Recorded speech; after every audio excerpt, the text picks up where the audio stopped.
Mwenyekiti wa tume, Mheshimiwa Rais umemteua Mheshimiwa Mohamed Chande Othman. Mheshimiwa Othman ni mmoja wa watu mashuhuri na wenye weledi na uzoefu mkubwa katika tasnia ya sheria, utoaji wa haki na masuala ya haki za binadamu kimataifa na kitaifa pia. Anafahamika na kuheshimika kimataifa kutokana na uelewa alionao wa masuala ya sheria na siasa za kimataifa kwenye masuala ya utunzaji wa amani. Zifuatazo ni baadhi tu ya kazi na majukumu aliyowahi kuyatekeleza. Naomba Mheshimiwa Jaji Mkuu mstaafu usimame, angalau Mheshimiwa Rais akuone na wanaofuata.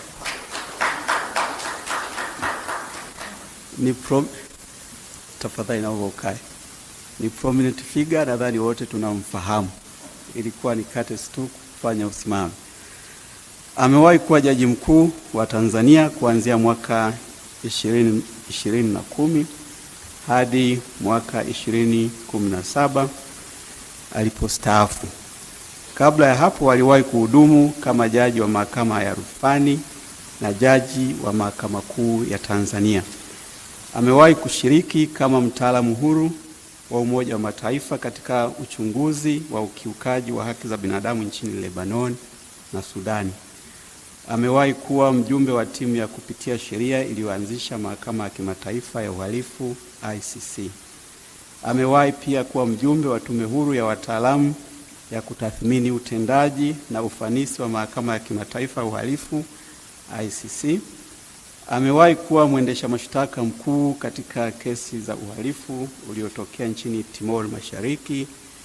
Amewahi kuwa mwendesha mashtaka katika mahakama ya Umoja wa Mataifa ya uhalifu wa mauaji ya Rwanda.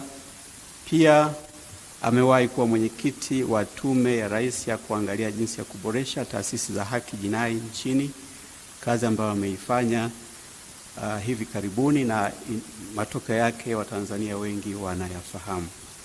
Kwa ufupi tu, CV yake ni ndefu lakini nimeona nipiki hayo machache. Wa pili ni Mheshimiwa Profesa Ibrahim Hamisi Juma. Yeye ni mjumbe, naye Mheshimiwa Rais ni prominent figure Tanzania. Yeye ni jaji mkuu mstaafu wa Tanzania aliyehudumu katika nafasi hiyo kuanzia mwaka 2017 hadi mwaka 2025 alipostaafu. Kabla ya kuwa jaji mkuu aliwahi kuwa jaji wa mahakama rufani, jaji wa mahakama kuu na profesa wa sheria katika Chuo Kikuu cha Dar es Salaam. Pia akiwa jaji mkuu alisimamia maboresho makubwa ya utendaji kazi wa mahakama ya Tanzania, na kwa kutambua mchango wake katika kazi hiyo, Rais wa Jamhuri ya Muungano wa Tanzania alimtunukia Profesa Juma nishani ya kumbukumbu ya Muungano daraja la pili. Amewahi pia kuwa mwenyekiti wa tume ya kurekebisha sheria, na akiwa kama jaji mkuu pia alihudumu kama kamishna na mwenyekiti wa tume ya utumishi wa mahakama. CV yake naye ni ndefu lakini nimepiki machache. Watatu ni Balozi Ombeni Yohana Sefue. Naye ni mjumbe, naye ni prominent figure katika nchi yetu. Kwa kifupi, Balozi Sefue ni balozi, mwanadiplomasia mwandamizi na katibu mkuu kiongozi mstaafu. Katika nafasi yake akiwa katibu mkuu kiongozi aliwahi pia kuwa katibu wa baraza la mawaziri, katibu wa baraza la usalama la taifa na mkuu wa utumishi wa umma. Aidha, katika nafasi yake ya katibu mkuu kiongozi alisimamia kazi za tume na timu mbalimbali ambazo ziliundwa na rais wakati huo. Katika majukumu yake ya kidiplomasia amewahi kuwa balozi na mwakilishi wa kudumu wa Tanzania katika Umoja wa Mataifa na balozi wa Tanzania katika nchi za Marekani na Canada. Amewahi pia kuwa mwenyekiti wa jopo la wataalamu kwa ajili ya kufanya tathmini ya masuala ya utawala bora barani Afrika, yani African Peer Review Mechanism.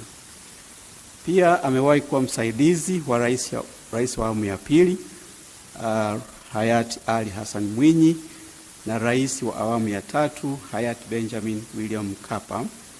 na ndiye aliyesimamia uandishi wa vitabu vya marais hao ambavyo ni Maisha Yangu, Kusudi Langu cha hayati Mkapa, na Mzee Ruksa, Safari ya Maisha Yangu cha hayati Mwinyi. Na pia Balozi Sefue alikuwa makamu mwenyekiti wa Tume ya Rais ya kuangalia jinsi ya kuboresha taasisi za haki jinai nchini. Mwingine ni IGP mstaafu Saidi Ali Mwema ambaye ni mjumbe. Mheshimiwa Rais yeye ni mkuu wa Jeshi la Polisi IGP mstaafu. Akiwa IGP alisimamia maboresho makubwa ya Jeshi la Polisi, ikiwa ni pamoja na utekelezaji na kuandaa mkakati wa polisi jamii. Akiwa IGP pia aliongoza jeshi hilo kupambana na uhalifu mbalimbali, ikiwemo uhalifu wa kuvuka mipaka, ugaidi, biashara haramu ya binadamu na madawa ya kulevya. Amewahi pia kuwa mkuu wa kanda ndogo Sub-Regional Bureau ya Interpol iliyopo Nairobi, Kenya, na pia amewahi kuwa mjumbe wa Tume ya Rais ya kuangalia jinsi ya kuboresha taasisi za haki jinai. Wa tano ni Balozi Luteni Jenerali mstaafu Paul Ignas Mela. Yeye ni mjumbe. Luteni Jenerali Mela ni balozi na Luteni Jenerali mstaafu wa Jeshi la Wananchi Tanzania. Amewahi kuwa balozi wa Tanzania nchini DRC. Akiwa jenerali mwandamizi wa jeshi, General Mela ameshiriki katika shughuli nyingi za kuleta amani. Yafuatayo ni baadhi tu ya majukumu aliyowahi kuyatekeleza. Amewahi kuwa Force Commander wa majeshi ya Umoja wa Mataifa Darfur, na amewahi kuhudumu kwenye timu ya usuluhishi chini ya Rais mstaafu wa Kenya Mheshimiwa Uhuru Kenyatta, ambaye alikuwa msuluhishi wa Jumuiya ya Afrika Mashariki katika mgogoro wa mashariki ya DRC. Wa sita, Mheshimiwa Rais ni Balozi David Joseph Miyeye Kapia, naye ni mjumbe. Yeye ni balozi na mwanadiplomasia mwandamizi, na yafuatayo ni baadhi tu ya majukumu ambayo amewahi kuyatekeleza katika utatuzi wa migogoro. Amewahi kuwa msaidizi mahususi wa Rais wa awamu ya 3 hayati Benjamin Mkapa katika mazungumzo ya kutatua amani mashariki ya DRC. Amewahi kuwa msaidizi mahususi wa Rais wa awamu ya 3 hayati Benjamin Mkapa katika usuluhishi wa mgogoro wa Sudan, juhudi ambazo zilipelekea kuzaliwa kwa taifa jipya la Sudani Kusini. Amewahi pia kuwa mshauri mahususi wa Rais wa awamu ya 3 hayati Benjamin Mkapa katika upatanishi wa mgogoro wa kisiasa nchini Burundi.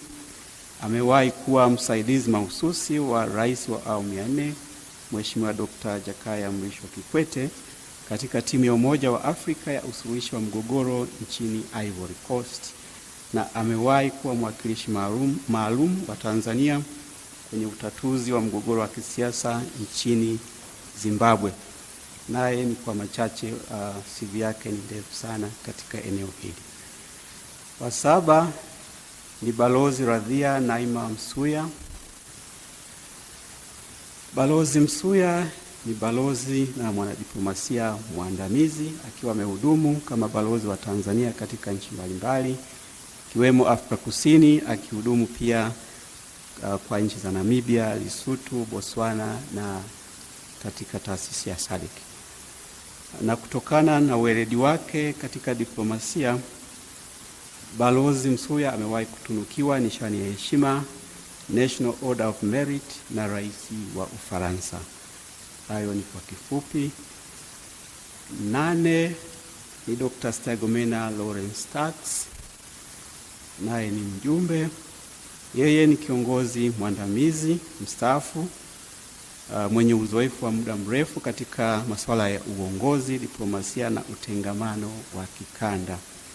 Amewahi kuwa katibu mtendaji wa Jumuiya ya Maendeleo Kusini mwa Afrika SADC kwa miaka 8. Aidha, amehudumu katika nafasi mbalimbali za uongozi ndani na nje ya nchi, ikiwemo kuwa waziri wa mambo ya nje na ushirikiano Afrika Mashariki, na pia aliwahi kuwa waziri wa ulinzi. Na 9 na mwisho, Mheshimiwa Rais, ni Balozi George Madafa. Huyu ni afisa mwandamizi wa serikali mstaafu. Amewahi pia kuwa balozi wa Tanzania nchini Italia. Mheshimiwa Rais, ofisi yangu imejiandaa kikamilifu kuiwezesha tume kutekeleza majukumu yake bila kikwazo chochote. Baada ya maelezo haya mafupi, ninaomba sasa kwa heshima nikukaribishe ili uzungumze na hadhara hii na kisha kuizindua rasmi tume ya uchunguzi wa matukio ya uvunjifu wa amani yaliyotokea nchini wakati na baada ya uchaguzi mkuu uliofanyika tarehe 29 Oktoba mwaka huu. Naomba tusimame kwa heshima na taadhima.